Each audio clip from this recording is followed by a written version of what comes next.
Okay, right, Alan. No Rangers to discuss this weekend domestically. You're probably quite pleased about that. However, what a performance out in Turkey. Remember we talked about Barry Ferguson, what he would try to come up with against Jose Mourinho, and even sort of putting your wits against one of the best managers. In fairness to Barry Ferguson, never mind the actual performance of the team, by the way, who were brilliant in the night, but he's since talked about the rest of his coaching staff weren't sure about going to a back three. He absolutely nailed it on the night, didn't he? Absolutely. I think there was a lot of raised eyebrows when we seen the kind of lineup, thinking it just kind of came from left field. But yeah, it worked a treat. I think defensively they looked strong. But not only that, they carried that threat. The transitions were quick, and I think they had the players to be able to do that. So, I mean, to go over there to Fenerbahce and win 3-1 is quite incredible. I mean, there's still that Dessers goal, that first one that was offside. I'm not sure.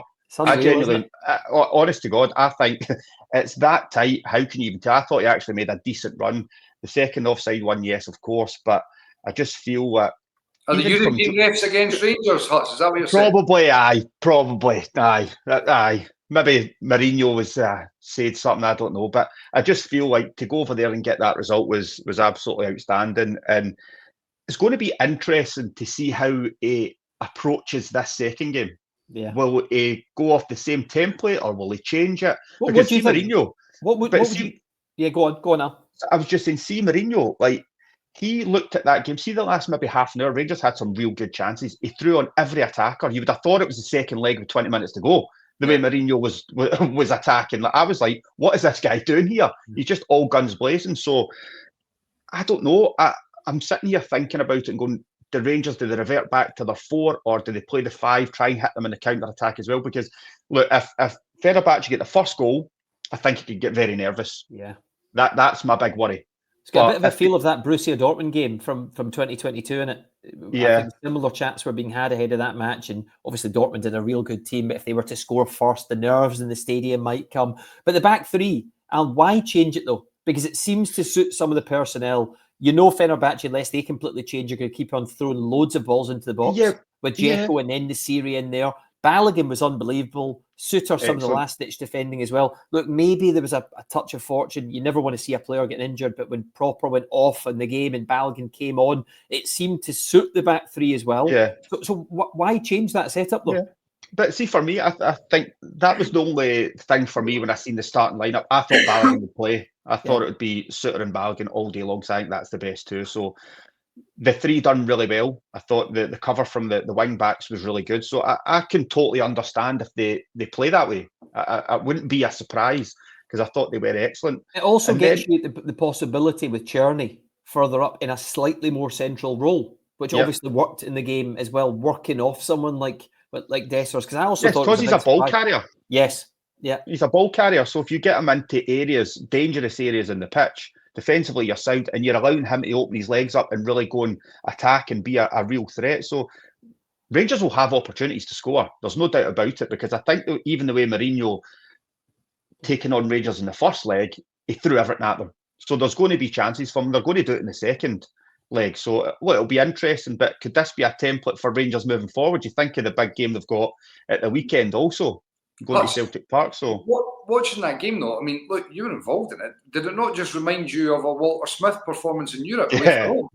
I'm looking at the setup and I'm thinking to myself, this just looks like Barry has leaned on his experiences under Walter Smith away from home.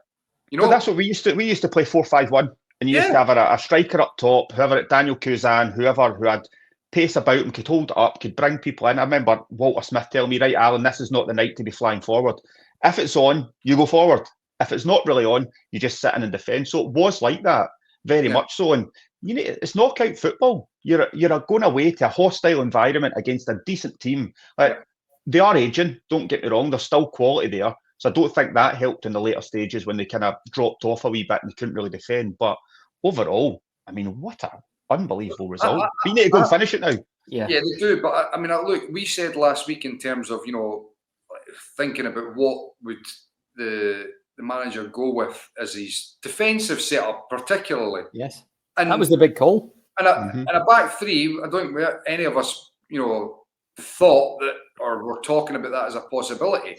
So I think Barry Ferguson deserves, and his coaching team deserve a lot of credit because, you know, they've come up with this game plan, and it's like anything. You can come up with a plan, but if it doesn't, you know, if it doesn't play out, then you're going to get crucified. So it takes a wee bit of, you know, sort of guts. Yeah, guts and belief to make a call like that. And we were saying this in terms of whatever he goes with, he's really on the precipice here of either being vilified and absolutely lambasted or getting the credit. And he certainly got the credit. He deserved it. And Rangers really should have been more than 3-1 up. I'm with Al completely.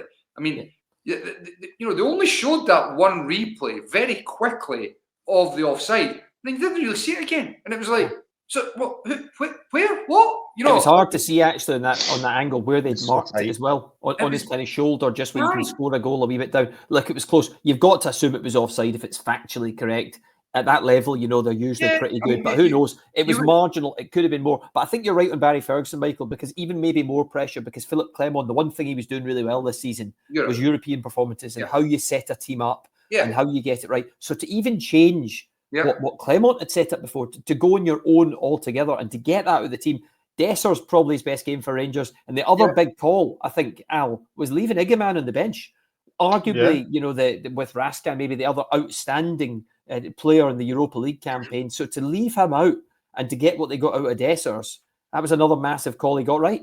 Yeah, because I think when we're talking about the likes of Czerny or Diamandi or whatever in these wee kind of half spaces, what do they give you? They can carry the ball, they can run forward, but they work really, really hard and they'll get back in defensively and they'll be in their shape. I think Iggaman, yes, what he's done has been excellent so far as he went off the boil, maybe ever so slightly, but I just think you're looking for different attributes in an away knockout leg. And I think that's probably one of the big reasons why he was left out. But see, when we got the initial team, because I'm thinking, like Fergie said how he was going to be making changes and blah, blah, blah. And then you seen like Yilmaz playing, Jeffrey playing. I was like, he's just copied off the back of what Clement done. Because remember, that's how he was playing with Ridvan up in front of Jeffrey, whatever. And then to change the whole formation and everything, I thought he got it absolutely spot on. So I'm really, I can't wait to see what he does come Thursday. It's going to be a real interesting one. It will be. Darrell, you spoke about this in terms of, you know, the home, the game on Thursday, and it becomes. I mean, it's another game. It throws up its own conundrums, but it'll be very interesting to see what he does, because there will be a train of thought like this could be played like an away game, because Fenerbahce have got to come out and go after Rangers. So perhaps why not set up similarly with that back three, back five in place and look to hit them on the counter like they did in Istanbul. So the difference is because you're at home and there's a greater expectation from the home support, and that does change the dynamic of it. But it's going to be very interesting to see what the manager decides to do and how that actually plays out in reality. Yeah, and to see how some of those players, by the way, react playing in front of the home fans, because I know they've been good in Europe at home, but of late, it's been a disaster at Ibrox. And still the headlines every day, Al, and it's going to be like this until they make a decision, Rangers and the next manager. But Steven Gerrard, still the favourite. Rafa Benitez has been mentioned. Ali McCoist has been saying Frank Lampard. He got very close to getting the job last time. So having missed out, you wonder, would he go again? Doing great things at Coventry right now, by the way. And again, many questioned that appointment. Out of those three, just out of interest, who are you going for? Who are you going for, Al? Come on. Well, if you're just pressing me just to pick one. Yeah. He's pressing you to pick all three. I'll take all three and his backroom staff. Because you think there's a lot of desire there as a relatively young, I say young, he's had a lot of experience. Well, look, I think he wanted the job last time. Yeah, and I think he's done well at times at Derby, and then Chelsea, he's done well. Some things didn't quite go his way, but I think what he's done at Coventry, he's went in there and done really, really well. So why not? Slightly surprised. Michael, you seem very surprised he's gone with Lampard there out of those three. Oh, you just asked me to pick one. No, listen. Benitez thing, I don't think will happen. We can have these conversations. There'll be too much money. Yep, there's more money coming into the football club. You never know. But Michael, you looked shocked when he said Lampard's a quick one on that. Well, I mean, look, I know he's obviously doing well at Coventry, but you know, he's not got a particularly great track record. other than Derby. He obviously did pretty well at Derby originally, but there's been a few sort of noticeable big clubs that have not. It's not happened. Look, every managerial appointment runs its risk, and for Rangers, one thing is for certain, that this takeover happens. Their next appointment is massive. Huge. It is massive, because not only is that manager coming in and they have to show that they're going to close that gap on Celtic. To do that, there are so many things that need to happen. The recruitment needs to be infinitely better. The actual game plan and tactics and there's such a big job on the hands of whoever it is that comes in.